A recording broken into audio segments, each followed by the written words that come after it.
Point Blank, not that Point Blank. Point Blank, which is by Fred Cavalier, who's the guy who made Anything for Her. And Anything for Her was remade. I don't know whether any of you saw the remake. It was remade as The Next 3 Days.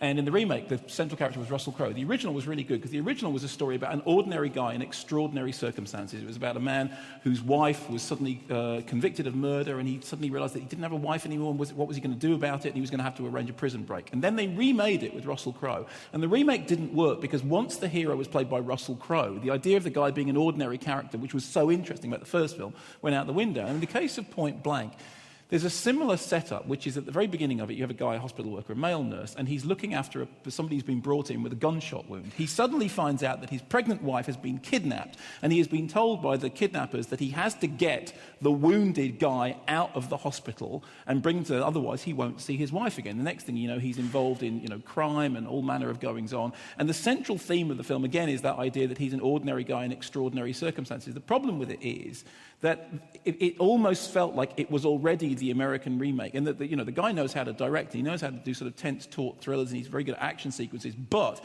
what you don't have is enough ordinariness. Everything is turned up to 11 pretty quickly. So what I think was brilliant about Anything for Her kind of gets lost in this.